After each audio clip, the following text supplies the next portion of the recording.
Assalamualaikum warahmatullahi wabarakatuh. Selamat pagi Sobat Mas Kenji semuanya. Kembali lagi dalam podcast Solusi Sehat Mas Kenji. Ingat sehat sebelum sakit. Bersama saya Heksi SK Sari.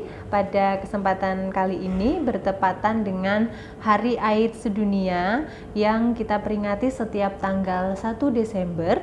Kali ini Mas Kenji kehadiran seorang narasumber.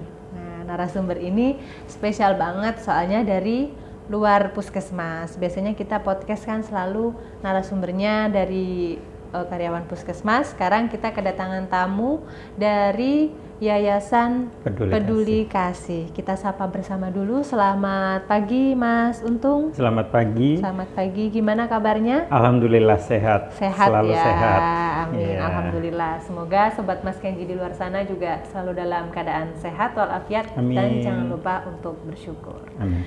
Oke Mas Untung, bisa diceritakan nih ke Sobat Mas Kenji, Mas Untung ini bekerja sebagai apa di Yayasan Peduli Kasih ya? Betul.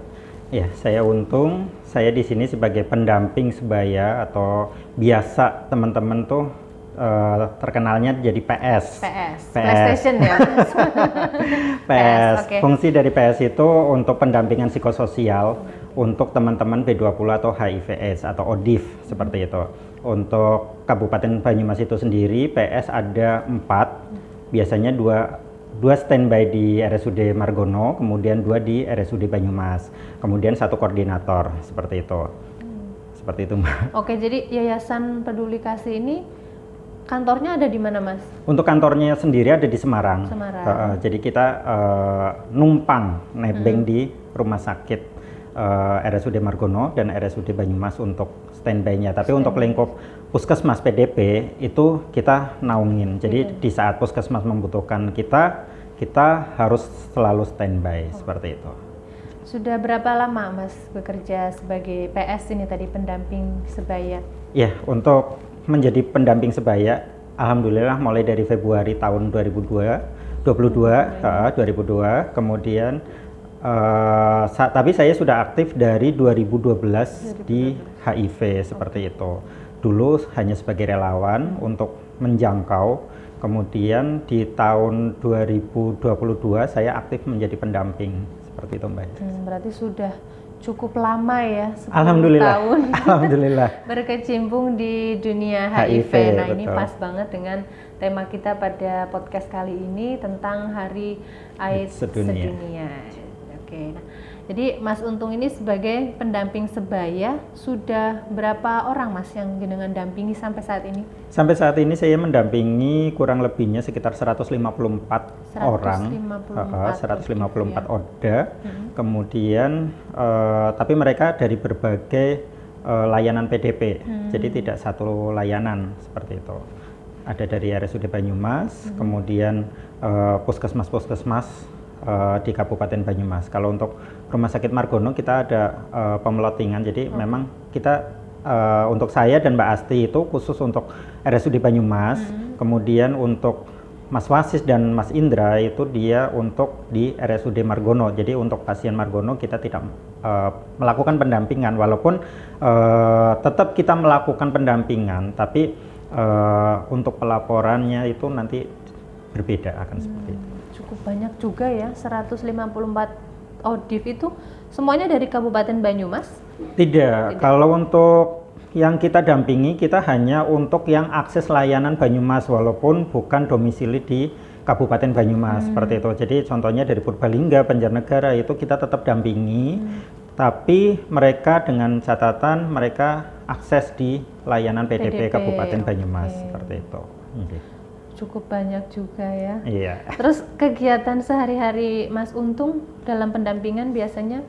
Ya, untuk kegiatan harian kita selalu standby di layanan pagi di rawat jalan, terutama di kalau saya kan di RSUD Banyumas, divisi di RSUD Banyumas. Nanti setelah di jam layanan selesai kita agendakan untuk kunjungan rumah. Jadi kita lebih basicnya ke kekeluargaan saja. Jadi kita menjangkau teman-teman yang memang mereka punya keluhan, kemudian kita datang, mungkin mereka kan selalu merasa sendiri gitu kan. Di saat mereka calling, saya butuh teman ngobrol, teman curhat, kita datang ke rumah, kemudian kita mencoba memberikan solusi apa yang mereka keluhkan seperti itu. Kalau memang tentang pengobatan, otomatis nanti kita akan arahkan dan kita konsultasikan dengan dokter-dokter yang memang bertanggung jawab seperti itu, Mbak Yeksi. Berarti jenengan itu ini ya, dan teman-teman itu lebih ke psikososial, ekonomi, mendampingi sampai seperti itu juga? Betul, kalau untuk yang ekonomi itu kan terkendala untuk pasien-pasien HIV, itu terkendala di pembiayaan, baik itu rawat jalan ataupun rawat inap. Jadi contohnya gini, di saat pasien itu sehat, mereka bekerja, kemudian BPJS mereka dialihkan ke perusahaan atau umum kan, seperti itu. Nah, di saat mereka sakit, itu mereka tidak bekerja dan BPJS-nya tidak dibayarkan, jadinya ada tunggakan atau non-aktif. Nah, di saat mereka membutuhkan pembiayaan untuk rawat jalan atau rawat inapnya itu, kita mencarikan solusi gitu.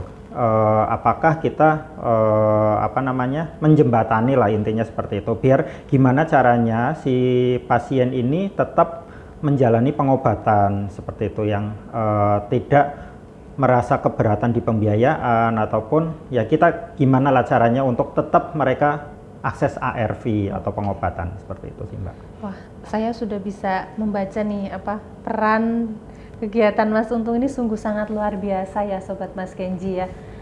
Apalagi dengan jumlah ODIF yang didampingi cukup banyak, berarti Mas Untung dan teman-teman ini bisa jadi dokter di layanan PDP ya, bahkan mereka harus tahu kemudian sosial ekonominya bagaimana ya, karena dari 154 pasien ini tentu saja kondisi latar belakang sosial ekonominya berbeda-beda ya. Betul, dan karakter yang berbeda karakter juga. Yang berbeda. Betul. Nah, ini menarik nih.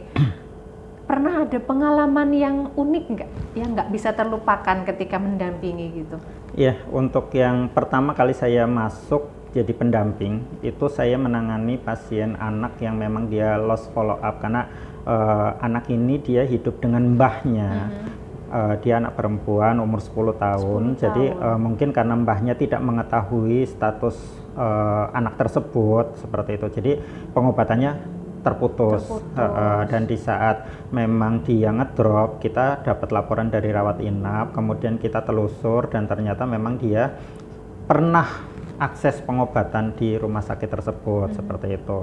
Tapi kondisinya sudah terlalu parah ya. Kemudian mereka si anak ini juga terkendala dengan pembiayaan. Jadi kita berusaha untuk mencari pembiayaan itu dari dompet duafa, kita ke Lazismo, dan dari KPAD itu sendiri kita mencoba mencari solusi seperti itu. Setelah kita dapat pembiayaan juga dan sudah penanganan tentunya di rumah sakit RSUD ataupun di RSU Margono gitu kan, terus ternyata memang kondisinya sudah sangat fatal gitu, dan akhirnya memang meninggal seperti itu. Gitu. Ya. Iya, dan itu yang pertama. Yang kedua yang memang buat pelajaran saya juga, ada kasus yang memang dia memang tidak diterima oleh keluarganya. Jadi di saat dia memang ngedrop, kemudian ditemukan waktu itu di Puskesmas Tambak 1, kemudian kita bantu untuk mengakseskan, kemudian setelah kendalanya pasti sama di pembiayaan, kemudian setelah BPJS-nya kita urus dan aktif, kita rujuk ke RSUD, kemudian penanganan, dan ternyata memang tetap di saat pasien itu sudah diperbolehkan pulang karena memang keluarganya tidak menerima, kita mencarikan solusi apakah ke rumah singgah atau apa, dan di saat kita mencarikan solusi tersebut ternyata pasiennya itu menyerah dan akhirnya juga meninggal. Dan di saat mau kita kirim jenazahnya mau kemana itu pun keluarganya memang sempat menolak gitu. Nah, di situ kita turun untuk negosiasi, kemudian mereka menerima dengan catatan dari rumah sakit itu langsung ke pemakaman seperti tanpa itu. Pulang ke rumah. Tanpa pulang ke rumah, betul. Jadi stigma untuk teman-teman B20 memang sampai saat ini tetap masih ada gitu. Makanya dan menjadi PR yang luar biasa betul, ya. menjadi PR luar biasa untuk kita teman-teman, kemudian juga untuk teman-teman B20 juga diusahakan itu untuk tetap ARV biar sehat, dan di saat sehat itu membuka status ke keluarganya gitu. Jadi mengurangilah sedikit stigma HIV itu menakutkan seperti itu. Berarti yang penting justru malah stigma dari diri sendiri ya, betul, dari sendiri. Karena memang walaupun teman-teman mungkin mereka melakukan faktor resiko di sebelumnya, kemudian mereka terkena HIV, itu mereka memang masih kurang yakin, kebanyakan kurang yakin, dan akhirnya merasa putus asa, kemudian terlalu difikirkan, tingkat stres tinggi, dan akhirnya ngedrop. Di situ yang memang itu sebenarnya sudah masuk ke stigma di diri sendiri, apalagi kalau memang sudah kondisi ngedrop, otomatis keluarga mengetahui dari pihak kesehatan dan muncul di stigma lingkungan keluarga dan merambat ke stigma lingkungan, seperti itu sih Mbak. Ini juga peran Mas Untung dan teman-teman ini ya. Peran kita semua sebenarnya, ya, betul. peran kita jadi, semua.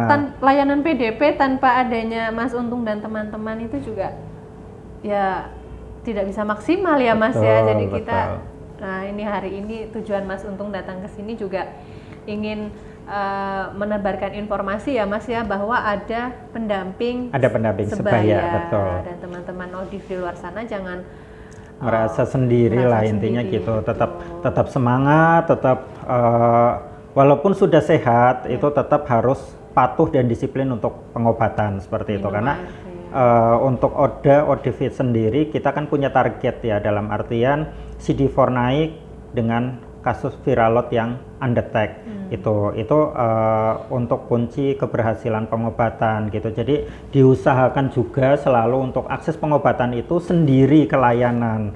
Jangan diambilkan kecuali dengan kondisi yang memang urgent. Seperti itu sih.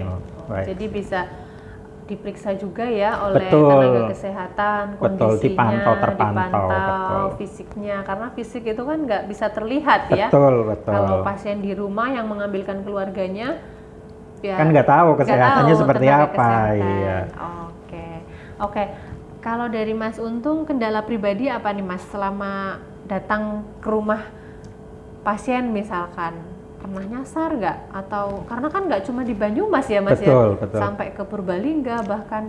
Kalau untuk kendala kita mencari alamat, kita kan sebelumnya berjejaring dulu, dalam artian kita kontak dengan si pasien, kita akan kunjungan seperti itu. Jadi mereka share lokasi ataupun mereka menginfokan alamatnya. Yang paling kita sulit itu di saat pasien lost follow up.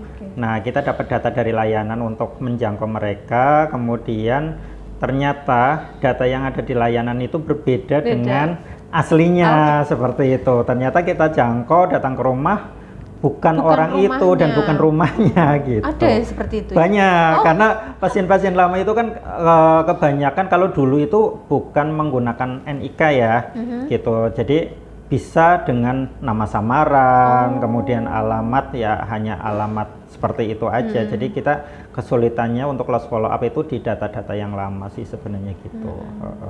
Makanya kita sekarang lebih merangkul PDP terdekat, dalam artian kalau memang ada lost follow up kita komunikasikan dengan puskesmas. Ayo kita bareng-bareng datang bersama-sama karena ini PR bersama, betul. Puskesmas loh gitu betul. Bukan kita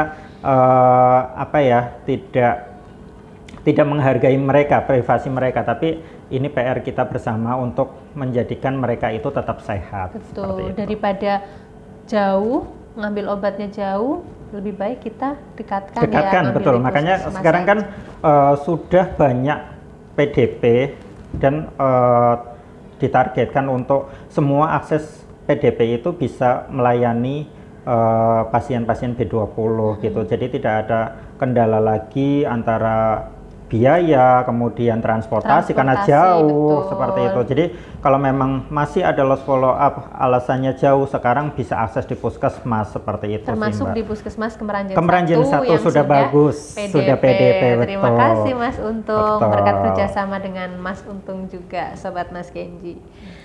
Oke, kira-kira ada pesan khusus kepada Odif? Ya, untuk pesan khusus sih, kita mau sehat ya berarti kita harus tetap minum ARV, intinya kayak gitu. Jadi tanamkan di diri teman-teman semua itu, kesehatan itu ada di diri kita, bukan ada di layanan dan bukan ada di pendamping. Jadi kalau kita mau sehat ya kita harus selalu rutin untuk minum ARV-nya, baik di jam yang sudah ditentukan dari awal ataupun dosis yang memang sudah ditentukan dari awal, seperti itu sih Mbak. Kira-kira Getting 30 2030 tercapai Mas? Insya Allah kalau memang semua PDP dan relawan itu maju bersama-sama ya insya Allah tercapai. Ya, kita harus optimis ya, kita harus optimis. Terutama yang terakhir ini stigmanya. Ya, kita PR kita di stigmanya, iya. Gitu. Makanya mungkin kita lebih ke ayo teman-teman PDP lebih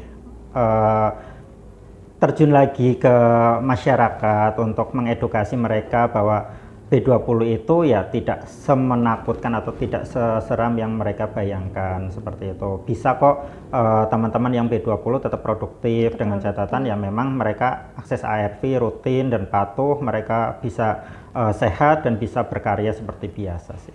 Oke. Baik Mas Untung, berhubungan dengan Hari AIDS Sedunia yang kita peringati setiap tanggal 1 Desember ya, betul. Kemarin. Oke. Dan di Puskesmas Kemeranjen 1 juga punya kegiatan yang cukup menarik kemarin dalam rangka Hari AIDS Sedunia. Kita semua tim HIV Puskesmas Kemeranjen 1, kalau Mas Untung sudah lihat di YouTube kami sudah kemarin.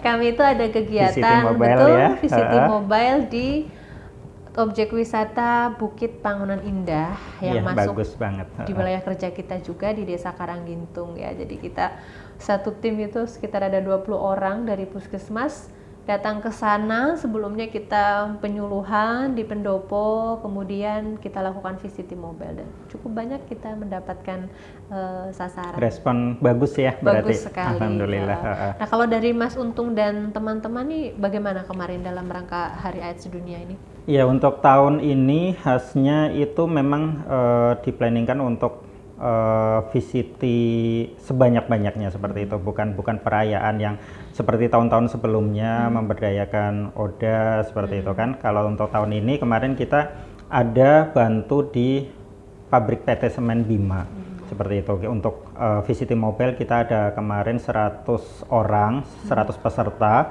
kemudian kita rangkul 3 layanan dari Puskesmas Puskesmas Aji Barang 1, Puskesmas Aji Barang 2 dan Puskesmas Wangon 1 seperti itu. Iya, Puskesmas Wangon 3 Puskesmas. Agak lupa. Juga ya. Karena banyak sekali layanan PDP yang bekerja sama dan dinaungi oleh Mas Untung ya.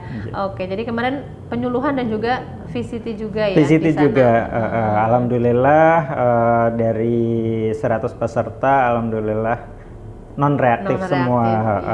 Iya, sama juga kemarin di sini, alhamdulillah semua non reaktif. Alhamdulillah. Selain itu Mas ada kegiatan lagi di tingkat kabupaten? Kemarin untuk tingkat kabupaten kita ada bekerja sama dengan Kementerian Sosial untuk bantuan ada anak dengan HIV. Kita realisasikan 33 anak. Kemudian kemarin juga ada bantuan dari Kemensos. Untuk yang ada itu kerjasama antara Kementerian Sosial dan Sentra Satria Purwokerto. Ya. Kemudian untuk yang ODA ini sendiri dinaungi langsung dari KPAD dan dari Kementerian Sosial Pusat. Itu ada 75 ODA yang mendapatkan bantuan berupa sembako dan memang jumlahnya ya lumayan untuk berasnya sendiri 50 kilo, kemudian minyaknya 4 liter, gulanya 4 kilo, kemudian madunya ada 4 botol dan sembako lainnya lumayan dan totalnya ya kurang lebih sekitar 2 jutaan lebih lah intinya gitu. Saya juga kemarin sempat menyaksikan ada seminar ya Mas? Oh ya, untuk seminar kemarin saya ngisi seminar juga itu untuk kalangan remaja karena memang ada beberapa kasus temuan baru itu untuk remaja ya. Jadi kita untuk tahun ini juga masuk ke lingkup-lingkup remaja, anak dan remaja seperti itu. Jadi kita memberikan edukasi di lingkup SMK kemarin, SMK pelayaran, kita kerjasama dengan rumah sakit dengan PMI, kemudian kita mengadakan seminar di SMK Pelayaran Purwokerto seperti itu. Antusiasnya cukup luar biasa dan mereka memang pemahaman HIV mungkin karena anak-anak sekarang pakai sosial media. Betul. Dan untuk akses melalui website itu kan banyak. Cuman kita lebih menekankan sebenarnya lebih di titik yang penjelasan lebih ringan saja seperti itu. Kadang kan pemahaman dari internet itu juga tidak semuanya real benar seperti itu sih. Gitu. Jadi kita mengedukasi untuk mereka selalu berperilaku sehat. Kemudian apalagi mereka kan di jenjang yang pelayaran ya, maksudnya nanti kedepannya itu akan lebih beresiko gitu karena mereka jauh dari keluarga, kemudian mendarat juga lumayan lama ke daratan gitu, jadi takutnya seperti itu kan mereka melakukan yang baik seks yang tidak sehat ataupun baik yang dengan hetero ataupun dengan LSL seperti itu dengan sesama, intinya kayak gitu. Oke, baik. Kalau ini diteruskan bakal panjang banget ya Mas Untung. Semoga kedepannya nanti ada podcast selanjutnya. Karena kalau dibahas hanya beberapa menit saja saya rasa kurang. Kurang. Dan ini sekaligus juga mengedukasi pasien-pasien B20 atau ODIF di luar sana ya. Kalau memang butuh pendampingan oleh Mas Untung dan teman-teman, sangat terbuka sekali ya Mas? Sangat terbuka sekali. Mungkin kalau untuk kontak saya bisa dicatat ya di 0. Dicantumkan atau gimana? Boleh nanti ya? Dicantumkan di 0895 04 2 4 kali 42. Gitu. Nanti bisa via WA ataupun telepon. Nanti kalau memang bisa dikondisikan untuk kita ketemu, nanti kita ketemu. Siap-siap Mas Untung, nanti fansnya langsung ini banyak ya. Oke, sekali lagi terima kasih banyak Mas Untung. Semoga sehat selalu dan lancar ya dalam menjalankan tugas dan tetap kerjasama yang baik ya Mas. Karena kita juga layanan PDP sangat membutuhkan sekali peran dari Mas Untung dan teman-teman. Oh iya, boleh nambah satu lagi Mbak? Boleh. Untuk teman-teman yang untuk akses Puskesmas Kemeranjen, Kemeranjen 1 khususnya itu udah PDP, jadi kita mengantisipasi untuk lebih jauh. Toh sama aja kalau untuk rujukan BPJS juga tetap harus ke Puskesmas. Betul. Mungkin untuk yang teman-teman sudah akses di rumah sakit RSUD Banyumas atau Margono dan kondisinya sudah stabil, mau pindah ke Puskesmas Kemeranjen sudah siap. Bisa. Petugasnya sudah oke, sudah obatnya juga sudah siap ready seperti itu, Mbak. Oke, daripada jauh ya Mas. Betul, ya. Kalau memang kondisinya stabil begitu ya, mending kesini saja. Betul. Oke, terima kasih banyak Mas Untung. Selamat menjalankan tugas kembali. Terima kasih Mbak Eksi. Semoga obrolan kita tadi membawa berkah dan bermanfaat bagi sobat Mas Kenji di luar sana. Sampai jumpa lagi di podcast Solusi Sehat Mas Kenji berikutnya. Ingat sehat sebelum sakit. Wassalamualaikum warahmatullahi wabarakatuh. Waalaikumsalam warahmatullahi wabarakatuh.